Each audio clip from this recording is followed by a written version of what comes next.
우리는 바쁘게 움직일 수밖에 없습니다. 편히 쉴 수도, 잠을 잘 수도 없습니다. 그러나 내일을 함께 꿈꿀 수 있다는 사실 하나는 약속할 수 있습니다. 그래서 우리는 위로가 됩니다. 때론 용기가 되고, 때론 정의가 되기도 합니다. 오늘도 희망을 품고 나아갈 수 있도록 대한민국 국민 모두의 꿈을 지키는 우리는 당신의 벗입니다. 우리 공화당.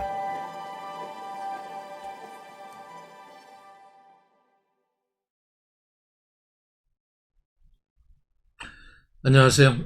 우리 존경하고 사랑하는 우리 공화당 당원 동지 여러분, 애국 시민 여러분, 그리고 해외 동포 여러분, 또 지난주 박태우 구국 담론에 이어서 일주일이 시간이 지났습니다.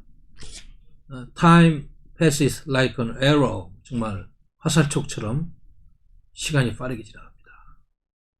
Time is flowing like a river. 강처럼 빨리 흘러갑니다. 참, 이제 추석 명절이 얼마 안 남은 상태에서 여러분들이 느끼고 있는 체감 생활지수, 체감 안보지수 어떠신지 모르겠어요.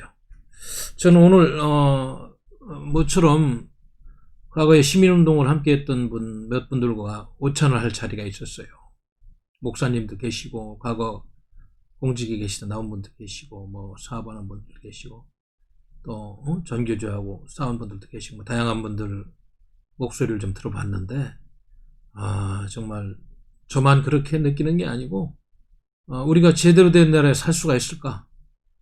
우리 아들, 딸, 손주들은 우리가 살아온 것처럼 자유롭고 풍요로운 나라에 살 수가 있을까? 이거에 대한 걱정을 아주 많이 하고 계시더라고요. 이것은 무엇을 의미하느냐? 이제는 우리가 개구리 이론이 있습니다만은 가마솥에다가 찬물에 개구리를 넣고 불을 떼면은 잘 뛰어놉니다. 아주 미지근해지면 오히려 몸이 느슨해지면서 이렇게 편안하게 느끼다가 이제 그것이 20도, 30도, 40도, 50도 끌어올라가다가 100도까지 끌어오르면은 자기도 모르게 이제 죽는 가마솥 개구리 이론이 있는데, 우리가 느끼고 있는 대한민국의 민주주의 파괴의 속도와 그리고 전체주의로 가는 속도가 어떤지 이 가마솥 개구리 이론과 한번 덧붙여서 생각하면은 여러분 어떻습니까? 지금 코로나 전국에서 느끼는 여러 가지 체감지수하고 한번 비교해보고, 또 우리 국민들이 지금 생활고로 시달리는 문제, 또 안보 불안감 이런 걸 보면은 아마 이제 미지근한 가마솥물이 아니고 이제 막 펄펄 끓기 이전에 뜨거움을 참을 수 없는 단계로 가고 있는 것이 아닌가, 저는 그렇게 생각합니다.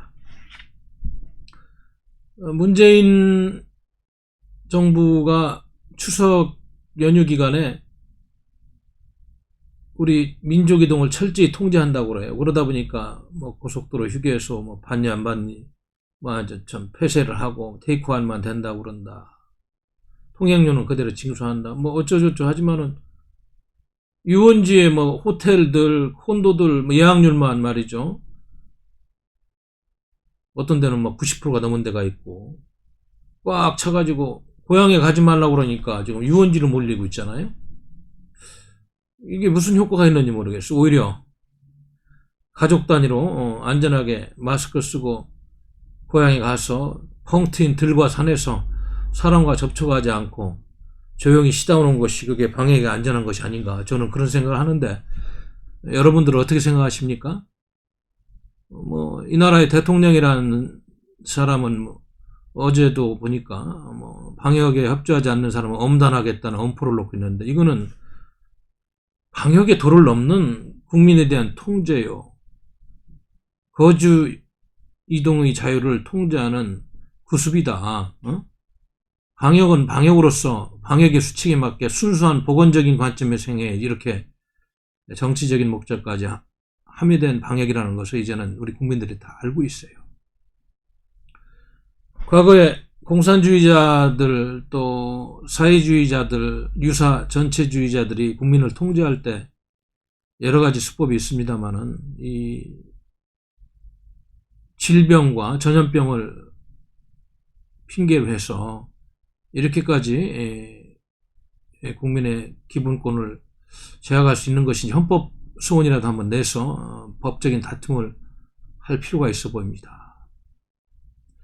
지금 문재인 정권의 그런 실정과 이 문재인 정권에 대한 불만이 각종 스캔들, 그리고 정책적 실패, 그리고 도덕적 해이 등으로 인해서 아마 이번 추석에 가족들이 만나면 부글부글 끓는 정도의 그런 비판과 동의점이 찾아질 텐데, 이거를 두려워하는 문재인 주사파 정권은 가족들이 차라리 만나지 말고 방역을 핑계로 각자라 지내라는 이런 지침을 내리는 측면도 있다.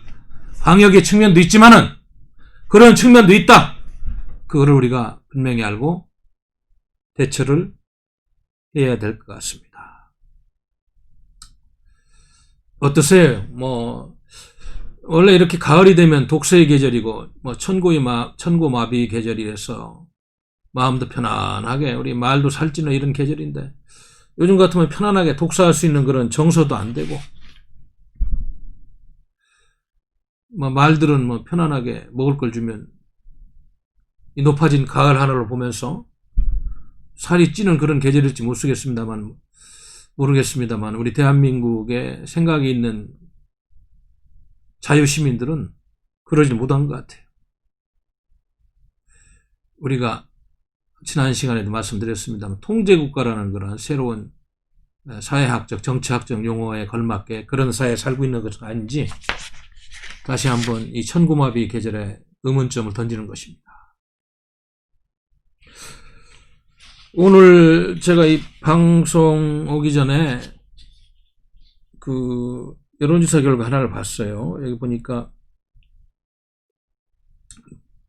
데일리안이 의뢰해가지고 RN서치가 23일 날 지금 발표한 건데, 21일, 22일 이틀간 전국 성인 1000명을 대상으로 한 그 여론조사인데, 그 문정부의 정책이 채용, 공정, 병역, 사회문화 전반에서 공정하다는 것을 체감하느냐 이렇게 물은 결과, 여기 보니까 51.5%가 체감하지 못한다 이렇게 답했다고 합니다.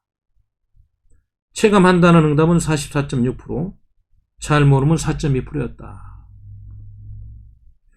그러니까 체감한다는 분들은 모르겠어요. 저 같은 지식인의 시민운동가 정당인의 입장에서 보면은 저는 좀 잘 이해를 못 하겠습니다.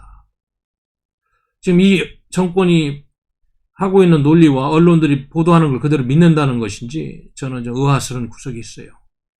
한번 좀 하는 생각을 하게 됩니다. 또한 20, 30대 청년층에서 문정부 정책의 공정성을 체감하지 못한다는 응답은 56.7%, 또 58.3%, 좀 높아요. 20, 30대는. 아마 군대 문제, 그 추미애 장관, 서씨 문제 이런 것 때문에 좀 화가 많이 난 것. 반면에 50, 60대 이상 중장년층에서도 체감하지 못했다는 응답이 51.5%, 51% 이래가지고 20, 30대는 좀 낮습니다. 이것이 좀 지역주의의 영향을 많이 받는 그룹에서는 아직도 정책의 정권의 잘못보다는 지역주의 영향으로 평가하는 것이 아닌가, 이런 생각도 좀 해봅니다. 근데 전교조 세대에 가장 영향을 많이 받았다는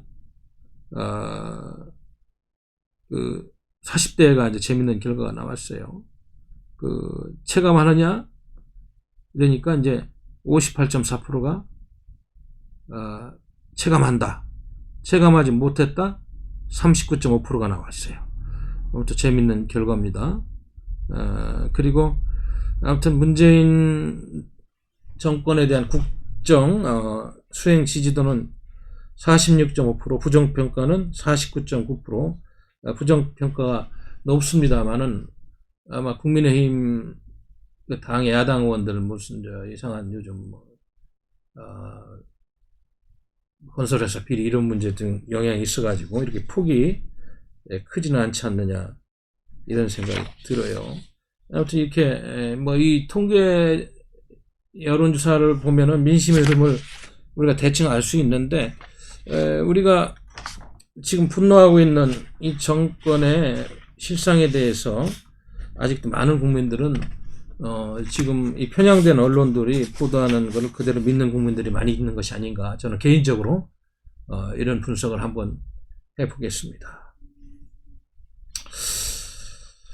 오늘 아침에 제가 일찍 일어나서 뉴스를 보면서 이제 들은 이야기가,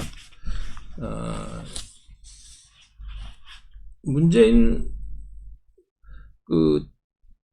대통령, 문재인 씨라고 하는데 우리 당에서는 어떤 뭐 지금 언론 그대로 여기 얘기하면 이제 문재인 대통령이라고 이렇게 나오고, 그분이 유엔 화상연설이죠. 유엔 75차 유엔 총회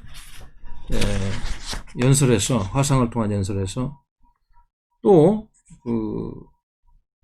종전선언 문제를 꺼낸 그런 뉴스를 들었어요.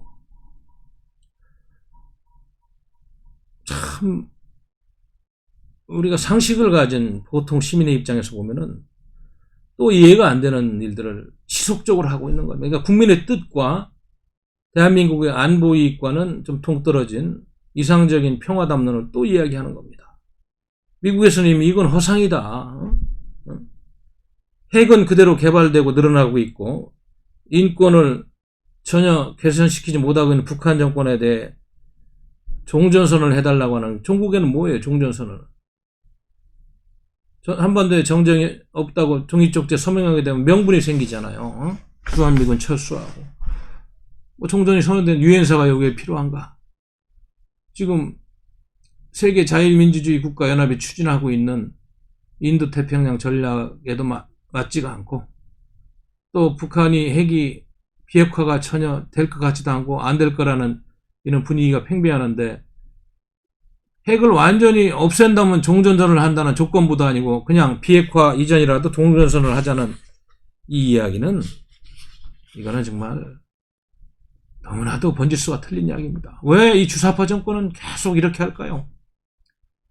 지난 한 달 동안 측근 이인영 통일부 장관부터 해서 송영길 외통위원장, 이수혁 주미대사, 문정인 외교안보 특보 등등등등 한 발언들을 보면 지금 이 문재인 씨가 하고 있는 이런 발언하고 맥락을 같이 하면서 우리 동맹국들을 너무너무 불편하게 하고 있는 겁니다.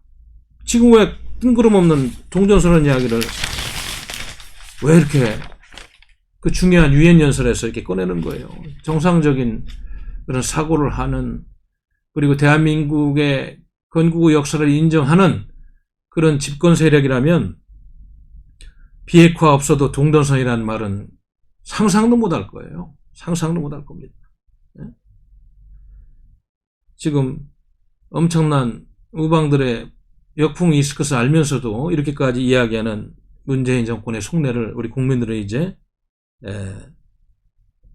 다 알고 있으리라 저는 그렇게 생각합니다. 물론 중국, 일본, 여기 몇 나라들, 남북한, 동북아 지역 나라들 방역 협력 이런 이야기 했습니다. 그런 이야기는 할 수 있습니다만은, 알다시피 지금, 전시작전 통제권 하도 달라고 그래가지고, 주한미군 사령관이 이런저런 절차로 점검하는 그런 단계를 시행해보니까 도저히 지금 안 된다는 거 아닙니까? 그래서 임기 내는 어렵다고 이야기를 하는데, 종전선언을 뜬구름없이 이렇게 꺼내는 거는, 이거는 참 생뚱맞은 것이다. 다시 한번 이해하지 않을 수가 없습니다. 왜 그러는 것 같아요, 여러분? 이 맥락을 잘 이해를 해야 됩니다. 지금 주사파 세력은 제가 제목에서도 오늘 말씀드렸습니다만, 대한민국이 건국 과정에서 이승만 대통령을 중심으로 한 자유민주 세력, 이렇게 건국한 그 역사 자체를 부정하는 세력입니다. 그러다 보니까 지금 미군이 들어와서 여기서 긍정적인 역할을 하고 우리 안보를 지켜주는 문제에 있어서도 본인들이 사고하고 맞지가 않는 거예요. 북한이 독재국가든 인권유린국가든 외세를 몰아내고 폐쇄적인 민족주의적인 그런 역사관을 가지고 우리 민족끼리 한번 해보겠다는 아주 잘못된 편협한 사고를 하는 극단주의적인 수구 좌파 세력이 대한민국 곳곳에 핵심 지역에 포진하고 지금 대한민국을 끌고 가고 있는 문재인 선장께서 그런 사람들한테 둘러싸여서 본인 생각도 그렇겠죠. 이런 터무니없는 얘기를 하는 것이다.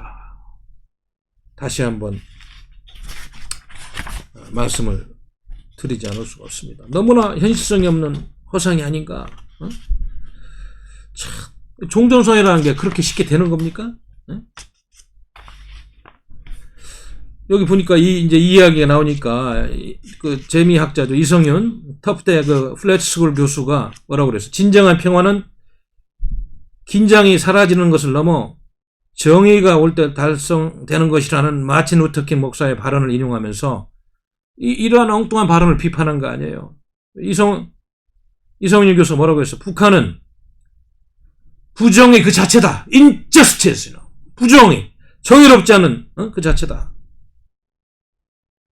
대화를 통한 일시적인 긴장 해제가 아닌 핵, 인권, 사이먼 전쟁을 포괄하는 근본적인 해결책의 필요성을 이야기하지 않고 이렇게 뜬구름 없는 동맹을 파괴하는 발언을 앞서서 비핵화는 입에 담지도 않고 이거에 대해서 강한 비판을 하고 있는 것입니다. 여기 또 뭐라고 그랬어요? 대북제재 전문가인 조슈아 스탠튼 변호사 뭐라고 비판했습니까? 종전선언을 했다고 치자가 이거예요. 주한미군을 철수하고 모든 제재를 해제하고 비핵화를 포기하고 북한의 반인도 범죄를 허용하고 금융과 애니행 사기를 그대로 둘 것입니까?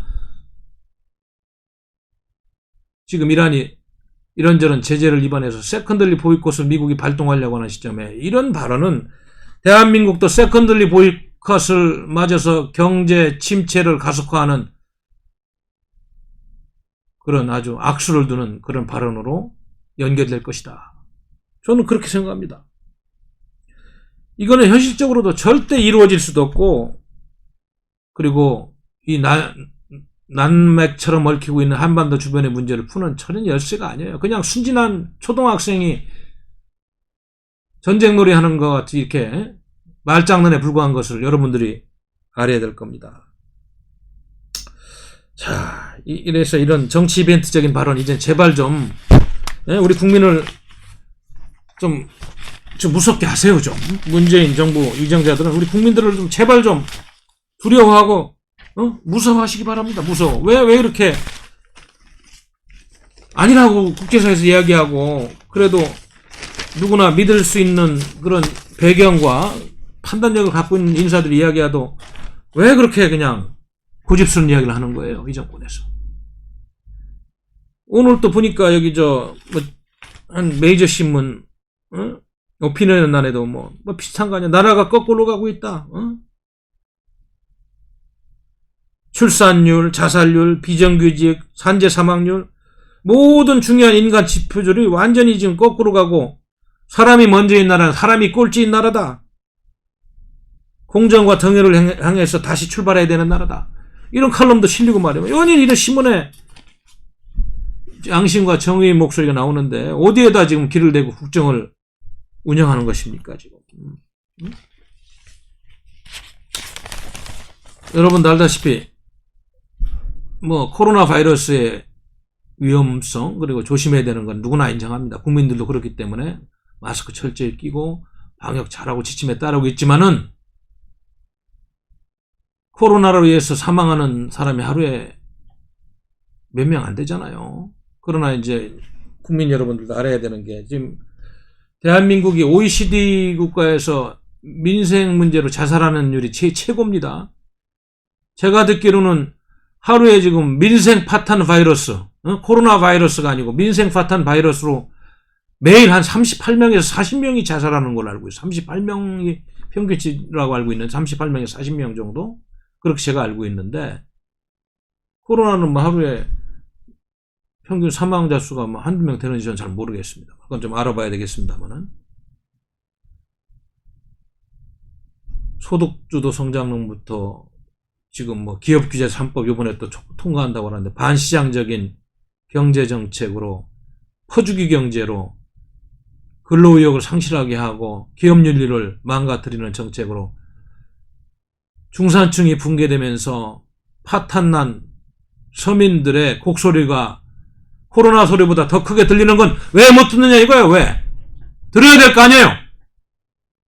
국민들 심부름 한다는 사람들 아니에요. 국민이 군림하면서 국민을 통제하고 지금 뭐 어떠라는 거야. 역사는 반드시 용서하지 않습니다. 이렇게 가면. 죄송합니다. 뭐 이야기를 하다 보니까 좀 화가 안 날 수가 없어요. 저희들이 목요일 날마다 기자회견 합니다만은 광화문에서 2시 또 이번 주에는 기업규제 3법에 대해서 견제를 못하고 있는 국민의힘 당사 앞에서 4시 이렇게 기자회견을 할 처인데 그 왜 공정경제 3법을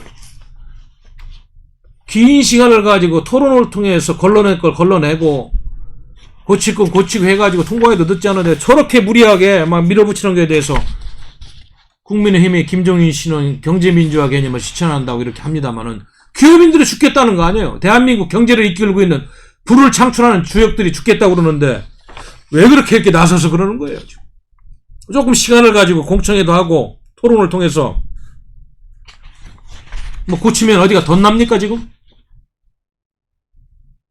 이거 뭐 학교에서 우리 제자들 강의하듯이 이렇게 연설이 안 되네요. 강의가 안 되고 화가 나가니까 이렇게 고함을 지르는 형태의 이런 방송이 되고 있는데, 응? 그래서 경제계획 외치면 이렇게 무시가 되면 안 됩니다. 응? 이거는 제가 듣기로는 해외에도 유례가 없는 급진적이고 과격한 그런 규제들을 담고 있는 조항들이 아직도 있고, 특히 감사위원 분리선임제 같은 경우는 세계적으로 유례가 없는 조항이다. 그래서 지금 세계에서 좀 반대하고 있는 거 아니에요. 응? 참, 그래서 투기적 외국 자본들이, 투기성인 외국 자본들이 주주총회에서 힘을 합쳐 감사위원을 선임할 수 있는 사내 감사위원 및 감사위원 선임안도 이렇게 지금 더불어민주당이 추진하는 방법으로 가서는 안 된다는 것이 경제계의 의견 아닙니까? 이렇게 되면 경영에 간섭하려는 투기자본에게 대문을 활짝 열어놓은 꼴이 되고, 미국이나 일본은 이 사회가 감사위원을 아직 선임하는 그런 이유를 알고 있어야 되는데 우리는 왜 주주총회에서 이렇게 하는지를 열고 있는 것인지 지금 경제계는 크게 지금 걱정하면서 묻고 있는 거 아니에요? 그래서 이거는 한국에만 있는 갈라파고식 반기업 규제라는 오명을 지금부터 많은 비판가들한테 듣고 있다, 이 말씀을 드리는 것입니다. 우리 헌법은 기업은 알다시피 개혁의 대상이 아니고 시장에 맡기는 그러한 기본적인 시장경제주의를 택하고 있어요. 물론 공정거래위원회에서 독과점이라든지 상거래 질서를 위협하는 그런 불법에 대해서는 규제를 하지만은 기본적인 시장경제질서의 원리를 너무 제약하는 그런 경제정책은 그건 헌법에도 맞지 않느냐. 그래서 경제계에서는 그런 이유로 좀 이야기를 하는데, 아니 뭐 더불어민주당은 뭐 사회주의 전체주의 세력에 지금 틀이 갇힌 세력이나 그렇지만 지금 견제해야 될 야당이 이거를 같이 찬성하고 나서고 있다는 이야기는 좀 문제가 있다. 저는 그런 생각을 하고 있습니다. 그뿐입니까 지금? 뭐 다중대표 소송제라고 해서 이 문제도 지금 크게 걱정을 하고 있고, 이거 이러한 기업 옥죄기법이다 이래가지고 많은 분들이 지금 이 공정경제 3법을 기업 옥죄기 3법이다 이렇게 걱정하고 있는데, 다시 한번 좀 정기국회에서 밀어붙이기 전에 국민의힘에서 좀 기업인들의 목소리를 듣고 한번 좀 공청회라도 다시 하고 이걸 다시 한번 전체적으로 틀을 짜는 그런 시간이 필요하지 않느냐, 저는 그렇게 생각합니다. 그래서 지금 상법 개정안을 이번에 보면은 모회사 지분 0.01%를 가진 주주라도 자회사 경영진을 상대로 대표 소송을 제기할 수 있는 다중대표 소송제가 이렇게 도입된다고. 이거는 뭐 소송 천국이 될 것이다. 그래서 상당히 회사가 발목이 잡히는 그런 현실이 될 것이다. 그래가지고 걱정하고 있고, 공정거래법 개정안은 지금 알다시피 공정거래위원회를 거치지 않고 검찰의 기업을 직접 고발할 수 있는 그런 전속 고발권 폐지가 좀 포함되어 있어가지고 이런 기업인들이 지금 걱정을 하고 있고, 금융그룹 감독법은 금융지주가 아니면서 금융회사를 갖고 있는 복합금융그룹에 대해서 금융전문회사에 준하는 감독을 한다는 것인데, 예를 들면 지금 현재 기업 중에 삼성, 한화, 미래에셋, 교보, 현대자동차, DB금융그룹 등이 이런 것들 적용 대상이라고 합니다. 그래서 일단 이거 주호영 원내대표도 말씀하셨듯이 쟁점 조항만 10여 개에 달한다고 검토 필요성을 이야기하고 있는 상황이니까, 김종인 비대위원장은 본인의 철학만 옳다고 하지 말고 경제민주화도 중요하지만 이렇게 추락하고 있는 대한민국 시장도 살려야 될 거 아니에요. 좀 다시 한번 생각을 해서 103석을 가진 국민의힘이라는 당이 정기국회 통과를 막고 몇 개월간이라도 이거를 좀 다시 심사하는 그런 시간이 있어야 되는 것이 아닌가, 저는 그렇게 생각을 합니다. 모르겠어요. 뭐 저는 기업인이 아닙니다만 하도 지금 반대를 하고, 전경련 회장인가 경영자 총협회 회장 이런 분들이 지금 여야 영수를 만나고 다니고 해도 뭐 뚜렷한 방안을 못 찾고 있다는 이야기를 제가 듣고 있어서 걱정돼서 한 말씀 올렸습니다. 전 세계적인 미래 분석가죠. 미래 분석가인데, 조지 프리드만 미국의 지오폴리티컬 퓨처스 그 회장을 인터뷰했습니다. 문화일보에서 지난 며칠자로 인터뷰했는데 19일자인가요? 그래서 인터뷰를 했는데 중요한 이야기들을 좀 하셨더라고요. 문화일보에 내가 보도된 걸로 하는, 저도 한번 읽어본 적이 있습니다만은, 조지 프리드만이라는 미래 분석, 미래학자가 말씀하신 것 중에서 제가 우리 대한민국의 관점에서 꼭 알아야 되는 몇 가지만 한번 말씀을 드려야 될 것 같습니다. 제가 이제 여러 가지 이야기를 했습니다만은, 특히 제 머릿속에 남아있는 거는, 미국은 어느 동맹국도 필요로 하지 않는다.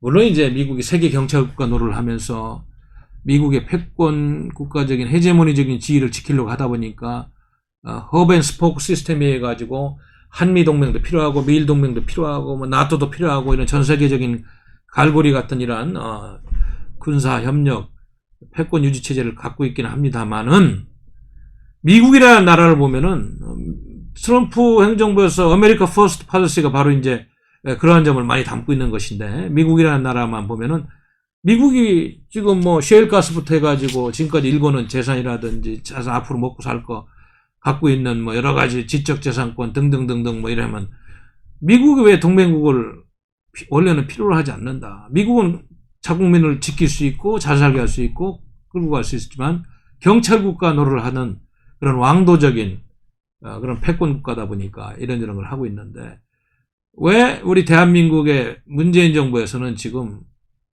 한미동맹을 이간질하려는 그런 세력들이 있는지에 대해서 아마 이렇게 우회적으로 비판을 하는 것이 아닌가. 그래서 이 조지 프리드먼은 거꾸로 그런 이야기를 하고 있네요. 한국이 동맹을 필요로 하는 것이 아닌가. 지금까지 분단국가로서 누려온 경제적인 개발, 또 앞으로의 선진국 OECD 국가로서 더 도약하려면은 오히려 한미동맹이 필요한데, 한국이 동맹의 필요성을 더 만들고 더 보존하고 그거를 지켜가야 되는데, 도대체 이것이 어떻게 된 것이라는 것을 우회적으로 이렇게 이야기하고 있는 걸 들었어요. 맞는 얘기 같습니다. 그렇지 않아요? 우리가 동맹 제재를 더 필요한 것인데, 지금 잘못된 정치 세력이 오판을 하는 것인지 원래 그런 세력들인지 우리 국민들이 더 잘 알겠습니다만은 잘못된 방향으로 가고 있는 것이다. 또한 여기서 여러 가지 얘기했습니다만은 뭐 하여튼 방위비 분담금 문제는 한국이 과거보다는 뭐 조금 더 내고, 미국도 한국에 무기를 팔 때 좀 더 싸게 팔고 뭐 이런 협조적인 이야기도 하고 있고, 앞으로 우리 이제 대한민국의 정치 세력들이 미국의 그런 동맹 정책이라든지 이런 안보 정책에 대해서 정말 말 한마디 조심하고 돌다리도 두들겨 건너가는 그런 지혜로운 심정으로 일을 해야 되지 않느냐 이런 걸 느꼈습니다. 그래서 뭐 물론 11월에 과연 트럼프가 되느냐 바이든이 되느냐 미 대선을 지금 이야기하고 있습니다만은 뭐 그것도 중요하지만은 물론 지금은 뭐 팽팽하다는 이야기가 들리고 있습니다만 중요한 것은 우리가 동맹국가로서 공유하고 있는 가치, 보이지 않는 동맹국가로서 공유하고 있는 가치 체계에 대한 그러한 인식을 더 저변으로 확대하고 공고히 하고 심화시키는 그런 노력들이 많이 필요할 것이다. 저는 그런 말씀을 드리는 것입니다. 그래서 또 앞으로 이제 북한 문제라든지 이런 문제에 있어가지고 우리 한국이 오히려 미국을 상대로 그 원칙적인 민주국가로서의 그런 기본적인 가치와 이념을 가지고 설득을 하고 미국으로부터 협조를 구해내는 이런 자세로 가야지 지금처럼 대화도 하지 않고 일방적으로 우리 민족끼리니 뭐니 군사협력이냐 하면서 9.19 군사합의 만들어내서 미국 불편하게 하고 비핵화에 대한 그런 엄청난 목소리를 지난 1994년부터 온 세계가 말이죠. 그 많은 에너지를 낭비하면서 해왔는데 어제처럼 비핵화하고 상관없이 종전선 이야기하면 참 자다가 봉창 두드리는 소리 듣는 것처럼 아마 미국은 생각할 것이다. 저는 그런 말씀을 드리는 것입니다.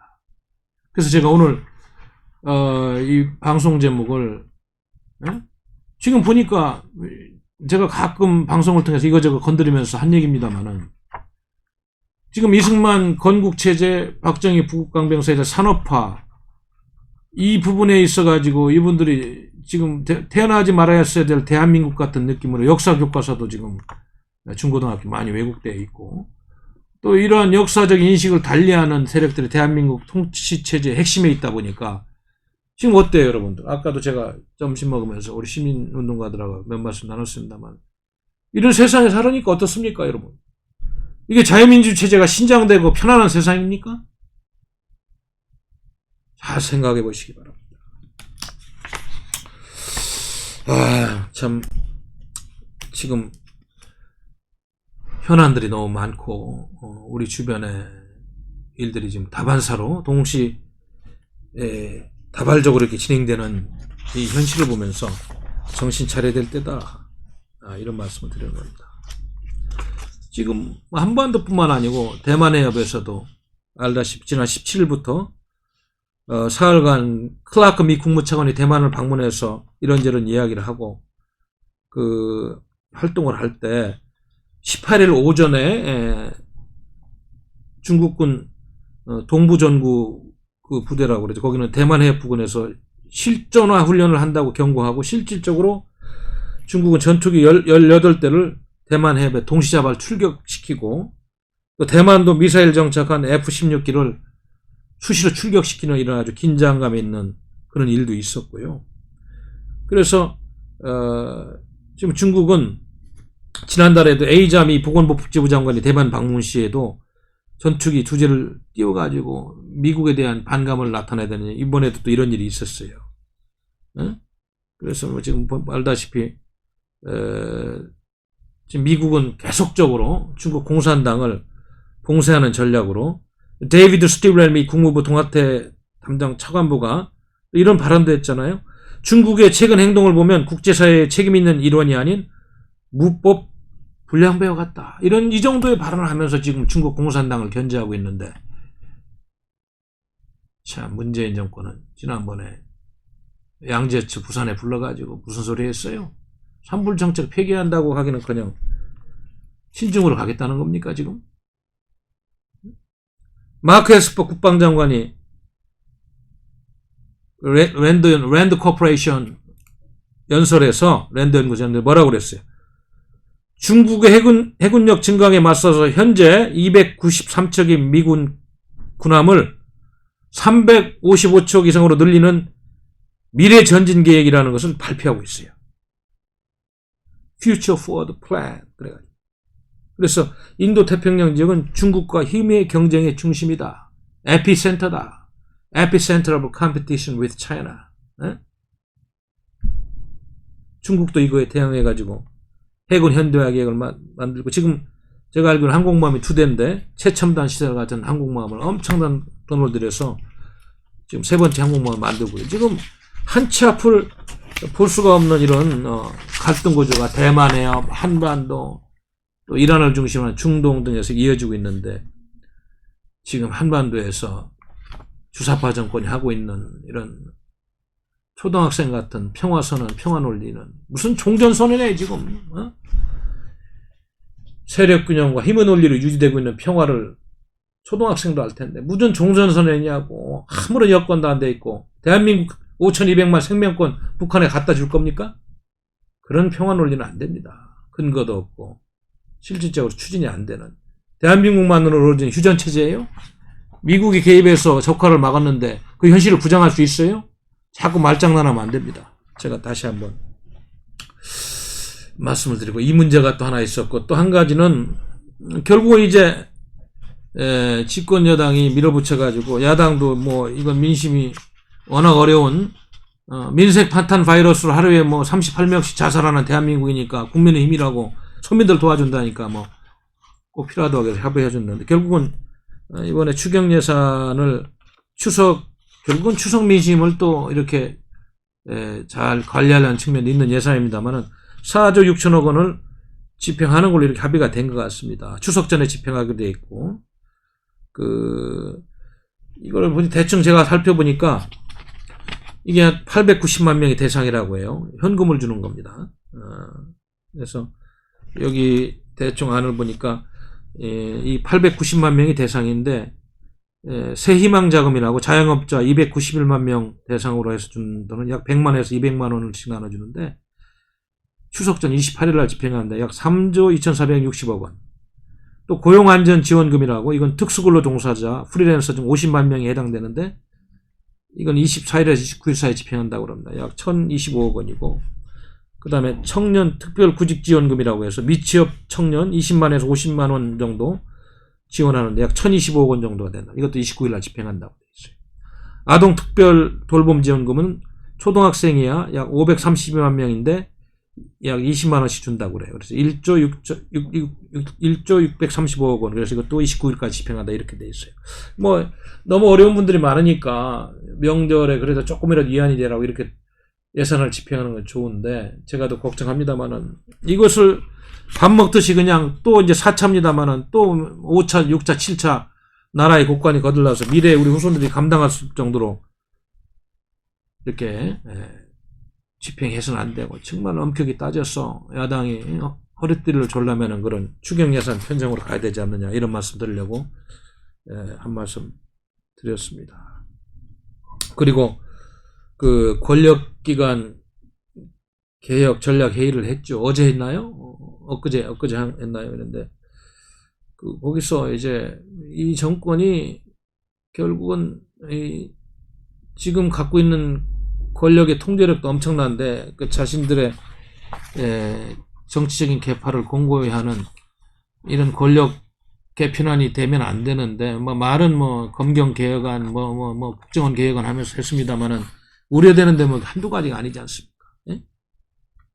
여기 보면은 지금 경찰 쪽은 하여튼 수사, 생활, 안전, 교통, 보안 기능, 이런 기능을 통합한 국가수사본부를 신설한다 이렇게 돼 있고, 또 수사관 자격관리제도 도입 및 지방경찰청 중심으로 수사체제를 다시 마련한다 이런 내용이 있고, 자치경찰 지휘감독권을 자치경찰위원회에 부여한다. 이렇게 아주 점점 분권국가화하면서 사회주의 연방제의 그런 이념에 맞는 그런 흐름이 아닌가 저는 걱정을 하는 겁니다. 검찰 쪽은 어때요? 경찰의 수사종결권을 부여 등 수사준칙을 이렇게 도입하고, 검사 수사 개시 규정을 다시 이제 시행한다. 공공수사부 등 직접수사부서를 통폐합 축소한다. 검찰의 권력은 막 줄어들고 있는 겁니다. 그리고 검찰 인권옹호 기능을 강화한다. 그래서 검찰개혁이라는 이름으로 검찰의 힘을 다 빼고 있는 이런 모습이 보이고요. 국가정보원은 어떻습니까? 국정원의 국내정치 관여 금지를 법제화하고 대공수사권 이관 및 안보침해 업무체계를 재편하면서 검경과의 업무 협력체계를 구축한다. 이런 이야기인데, 이게 국가정보원이 국내정치 관여 금지를 법제화한다고 그랬는데, 과거에도 이거는 정권이 출범할 때마다 국내 정치 관여 안 한다고 했습니다만 간첩도 잡고 또 이적 세력들을 추적하려고 하다 보니까 국내 정치에 뭐 관여를 안 할 수는 없겠죠. 하긴 뭐 간첩 잡은 지 오래됐습니다만은 묘한 세상에 살고 있는 것 같습니다만은 이런 걸 보면은 다소 걱정이 되는 게 사실이에요. 이게서 번지수를 잃은 것이 아닌가, 진정으로 권력기관을 개혁하는 목적으로 하는 것인가, 아니면 좌파들의 권력을 연장하는 그런 음모로 진행되는 것인지 한번 삼겨봐야 되겠다. 응? 결국 국가수사본부원 이런 것들도 인사권의 독립성 문제가 굉장히 중요하잖아요. 그거 만들어 놓고 대통령이 직접 임명하면은 뭐 그건 의미가 없는 거 아닙니까? 인사권을 어떻게 독립시키냐, 이 문제가 중요한 거고, 그리고 대공수사는 알다시피 정부하고 수사가 같이 가는 것이 분리돼가지고 효율성이 있겠습니까? 대북 정보 소집 기능과 대공수사를 분리한다는 거는 애초부터 잘못된 것인데 왜 이렇게 지금 가는지 모르겠고, 또 대공수사를 무력화해서 결국은 북한한테만 좋은 일 시키는 것이 아닌가, 이런 우려를 하는 것입니다.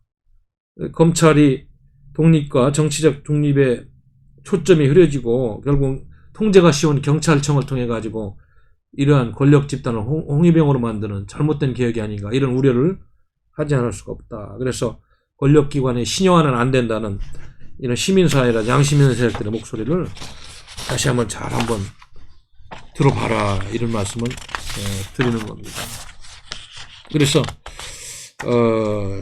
아까도 이야기했습니다만 지금 제가 이제 요즘 보수 언론에는 가끔 쓸만한 칼럼도 좀 나옵니다. 조금 문제점을 짚고 과거보다는 그래도 너무 나라가 어려워지니까 쓴소리를 하는 글들이 있는데, 어제도 한미동맹의 그 문제점에 대해서 조목조마다 잘 쓴 그런 칼럼을 하나 제가 봤어요. 네?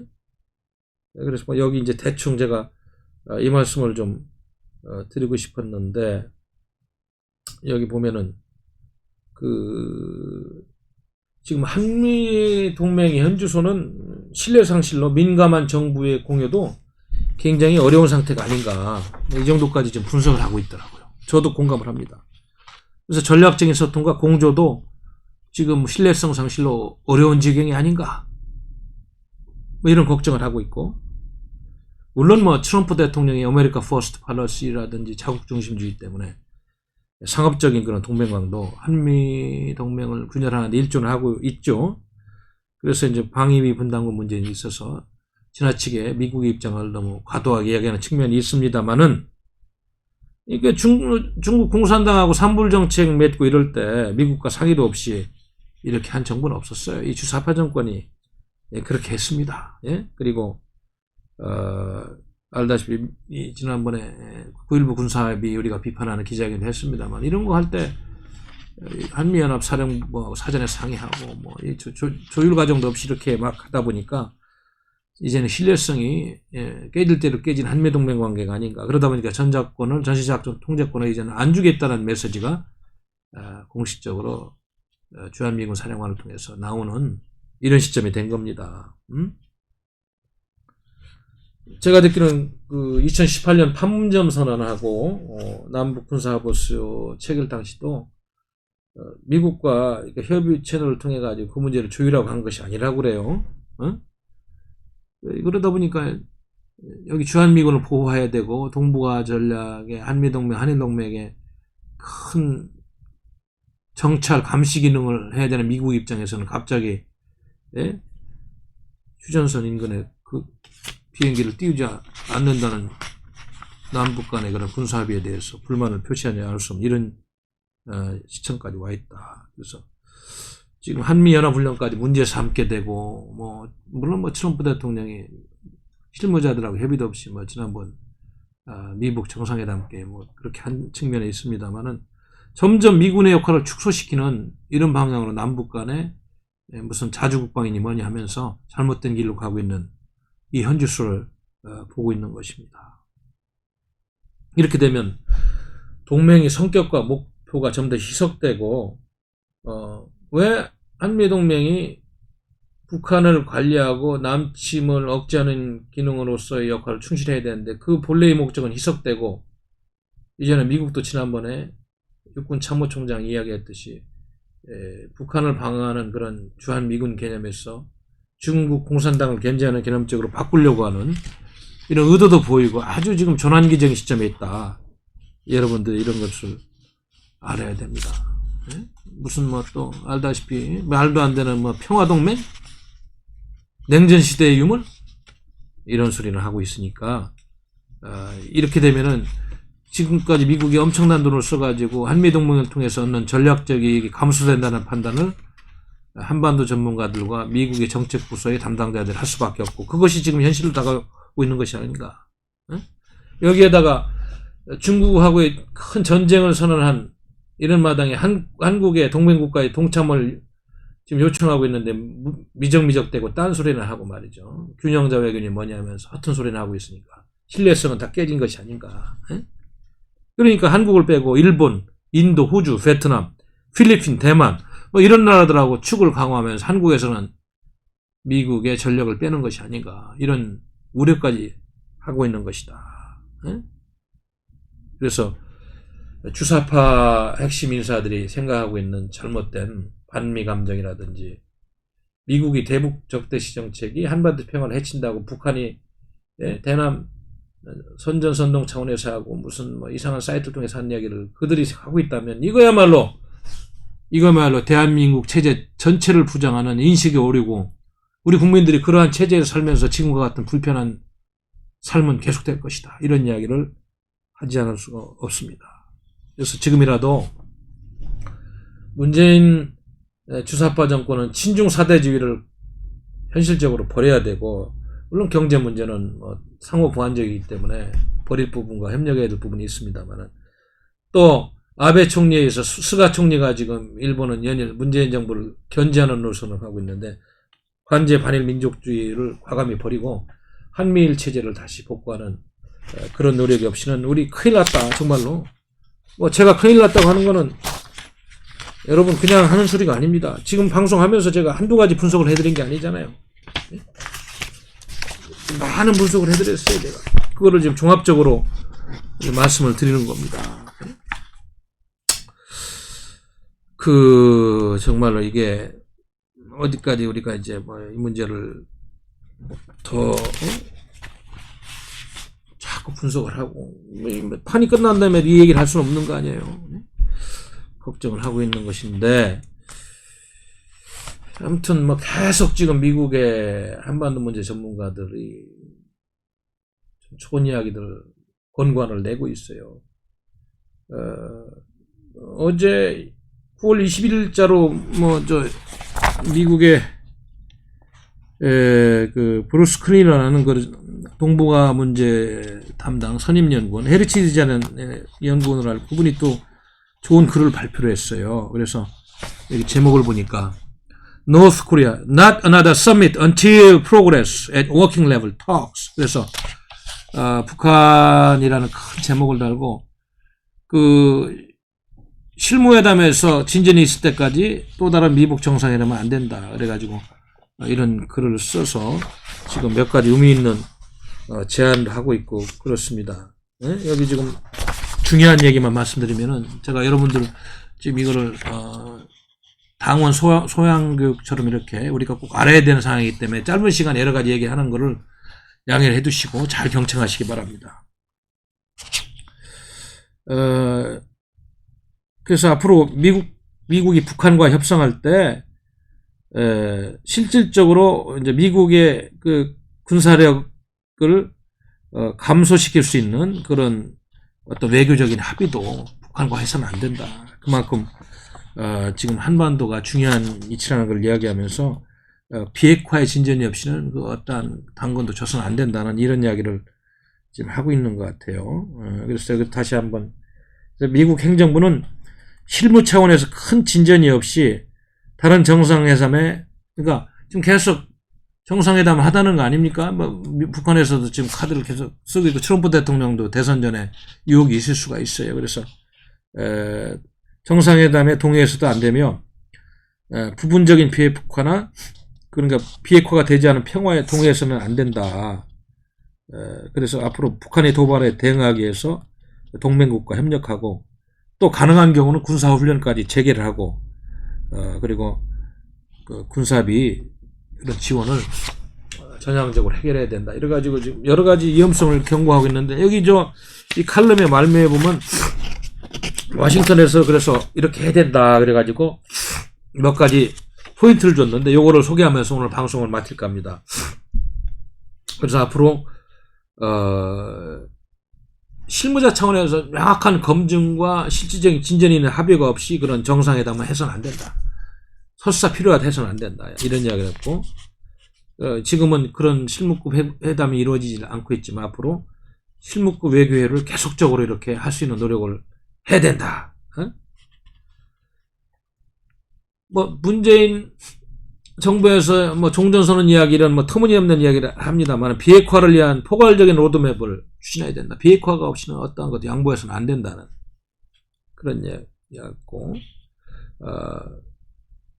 또 앞으로 미국이 갖고 있는 핵, 미사일 또 그걸 복원하기 무기고 기타 대량 살상 무기 폐기를 포함한 모든 그런 그 합의가 앞으로 이루어지고 합의를 할 경우에는 그런 검증 프로토콜 그걸 완벽하게 검증할 수 있는 시스템을 만들어야 된다. 뭐 이런 이야기도 지금 하고 있고 또 평화선언에 이런 이야기를 북한과 지금 우리 대한민국 내에 종북 세력들이 하고 있는데 절대로 서명해서는 안 된다. 평화선언은 정말로 실질적인 평화의 조건이 성숙되기 전에 해서는 안 된다. 이런 이야기 했고 또 앞으로 북한이 유엔 결의안을 위반했을 때는 미국이 좀 강력하게 대응을 해야 되겠다. 그래서 여기 지금 미국은 그 북한이 2019년에 아마 26건의 미사일 그 발사 관련 위반한 사례가 있고 2020년 3월에는 9건이 있는데 즉 이런 위반 사례가 나오면 앞으로 더군다나 ICBM 테스트 같은 걸 하고 그러면은 강력한 대응을 해야 됩니다 하고 미적미적 때문에 안 된다는 얘기가 있습니다. 그리고 아까도 말씀드렸습니다. 여기도 이 지금 LHD에 대한 정책 보고서에도 한국과 일본과의 그런 대북 정책을 긴밀하게 조정해야 된다. 그래서 서울 및 도쿄와 대북 정책을 조정해라. 이런 얘기 있고 그리고 코로나 사태가 좀 조건이 허용된 앞으로 군사훈련은 빨리 재개해라. 이게 중요한 얘기입니다. 트럼프 대통령이 국방장관하고 협의도 없이 지금 미국 정장에서 덜컥 그런 얘기 했습니다만은 재개를 해야 된다. 이런 얘기. 그리고 무엇보다도 북한의 그런 세계 최악의 독재국가의 인권 유린국가라는 평가를 받기 때문에 북한과의 문제에서 모든 사안을 북한 인권 문제하고 연계시켜서 인권 원칙을 좀 지켜달라. 북한의 인권 침해 문제를 거론하는 것이 좋겠다는 이야기까지 하고 있는 것입니다.